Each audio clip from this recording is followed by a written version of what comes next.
세상을 살다 보면 문득 나만 홀로 뒤처져 있다는 서늘한 불안감이 밀려올 때가 있습니다. 친구들은 저마다 번듯한 직장을 잡고 가정을 꾸리고 인생의 봄날을 만끽하고 있는 것 같은데 내 인생의 계절은 유독 길고 혹독한 겨울 한가운데 멈춰 있는 것만 같을 때 말입니다.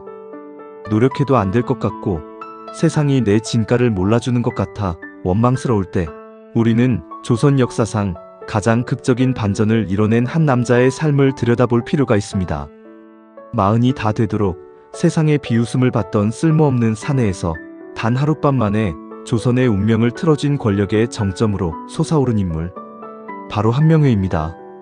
오늘 우리는 한명회라는 인물이 견뎌낸 그 길고 지독했던 무명 시절과 그가 어떻게 세상의 판을 뒤집을 수 있었는지에 대해 조용히 이야기해 보려 합니다. 눈을 감고 그의 거칠고 치열했던 삶의 궤적 속으로 천천히 걸어 들어가 보겠습니다. 1415년 한명회는 태어날 때부터 세상의 기대를 받지 못한 생명이었습니다. 어머니의 뱃속에서 달수를 다 채우지 못하고 칠삭둥이로 태어난 그는 체구도 작고 볼품없는 외모를 가졌습니다. 명문가의 자제로 태어났음에도 불구하고 그의 청년 시절은 실패와 좌절의 연속이었습니다. 조선시대 양반의 자제로서 세상의 뜻을 펼치기 위한 유일한 길은 과거에 급제하는 것이었습니다. 그러나 한명회는 번번이 과거 시험에 낙방했습니다. 20대에도 30대에도 그는 시험의 문턱을 넘지 못했습니다. 38이라는 당시로서는 인생의 황혼기를 준비해야 할 늦은 나이가 되도록 그는 뚜렷한 직업조차 없는 백수였습니다. 사람들은 그를 가문의 수치라 손가락질했고 세상은 그를 무능력자라 비웃었습니다. 하지만 한명회는 세상의 조롱 앞에서도 결코 스스로를 놓아버리지 않았습니다. 여기서 우리가 주목해야 할 그의 첫 번째 마인드셋이 등장합니다. 그는 책상머리에 앉아 억지로 글귀를 외우는 대신 진짜 세상을 공부하기 시작했습니다. 전국 방방곡곡을 유람하며 산천의 지리를 익히고 저작거리에 섞여 백성들의 민심을 읽었습니다. 겉으로는 술과 풍류를 즐기는 한량처럼 보였지만 그는 누구보다 날카로운 눈으로 시대의 흐름을 관찰하고 있었습니다. 또한 자신의 뜻과 맞는 치기들을 모으며 훗날을 도모할 거대한 인맥의 그물을 조용히 짜내려갔습니다. 꽃이 피지 않는다고 해서 나무가 죽은 것이 아닙니다. 눈보라치는 매서운 겨울 동안 한명회라는 나무는 밖으로 꽃을 피우는 대신 보이지 않는 땅속 깊은 곳으로 그 누구보다 단단하고 깊게 뿌리를 뻗어내리고 있었던 것입니다. 긴 겨울의 끝, 마침내 그에게 운명을 바꿀 거대한 바람이 불어옵니다. 절친한 친구 권람의 소개로 왕자를 향한 뜨거운 야심을 품고 있던 수양대군을 만나게 된 것입니다. 수양대군은 조카인 단종을 몰아내고 스스로 왕이 되고자 했지만 그 거대한 판을 짜고 실행에 옮길 냉혹하고 치밀한 지략가가 필요했습니다. 한명회는 수양대군의 눈빛 속에서 시대의 욕망을 정확히 꿰뚫어 보았습니다. 그리고 수십 년간 웅크린 채 갈고 닦았던 자신의 모든 내공을 이 한 판의 승부에 걸기로 결심합니다. 로마의 철학자 세네카는 운이란 준비가 기회를 만났을 때 일어나는 현상이다라고 했습니다. 한명회는 결코 운이 좋은 사람이 아니었습니다. 그는 평생을 바쳐 기회를 알아볼 수 있는 눈과 그 기회를 잡을 수 있는 소나기의 힘을 길러왔던 것입니다. 1453년 계유정난, 한명회는 이른바 살생부를 작성하여 권력의 핵심 인사들을 무자비하게 숙청하는 계획을 세웁니다. 주저하는 수양대군을 채찍질하며 그는 망설임 없이 역사의 소용돌이 한가운데로 뛰어들었습니다.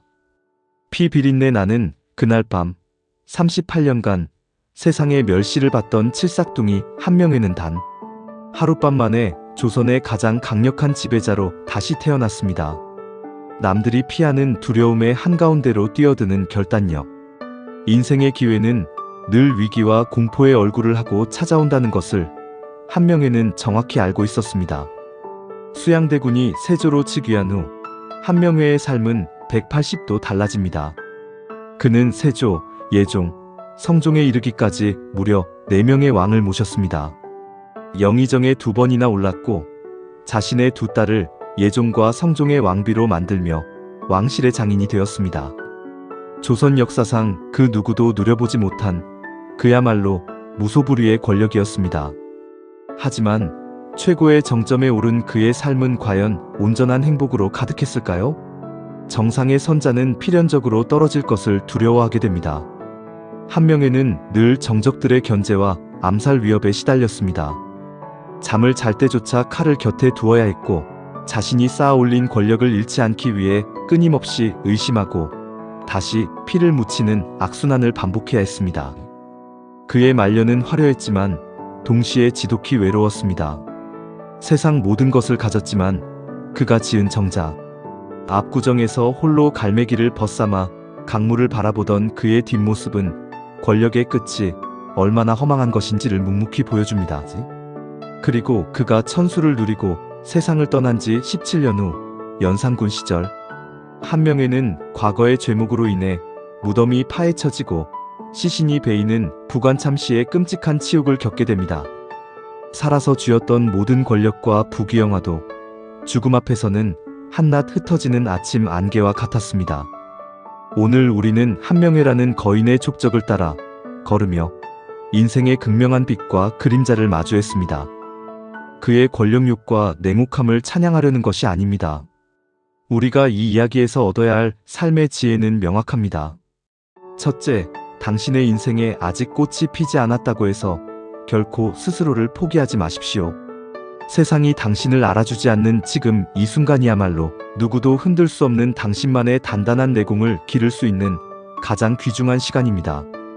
한명회의 38년 무명 시절이 없었다면 계유정난의 극적인 반전도 없었을 것입니다. 조급해하지 말고 묵묵히 당신의 칼을 가십시오. 당신의 때가 왔을 때 망설임 없이 베어낼 수 있도록 말입니다. 둘째, 마침내 원하는 것을 얻었을 때 그 성취에 매몰되지 마십시오. 영원한 권력도 영원한 성공도 없습니다. 내가 쥐고 있는 이 화려한 것들이 언젠가는 모래알처럼 빠져나갈 수 있음을 아는 겸손함. 그것이 성공 이후의 삶을 지켜주는 진정한 방패가 될 것입니다. 지금 춥고 긴 겨울을 지나고 계신 분들에게 한명회의 삶이 작은 위로와 강력한 동기부여가 되기를 바랍니다. 겨울이 깊을수록 다가올 봄의 꽃은 더욱 붉고 찬란하게 피어나는 법입니다. 당신의 찬란한 봄날을 응원합니다. 오늘 준비한 인생 수업은 여기까지입니다. 이 고요한 시간이 당신의 삶에 작은 울림을 주었기를 바랍니다. 도움이 되셨다면 좋아요와 구독 부탁드립니다.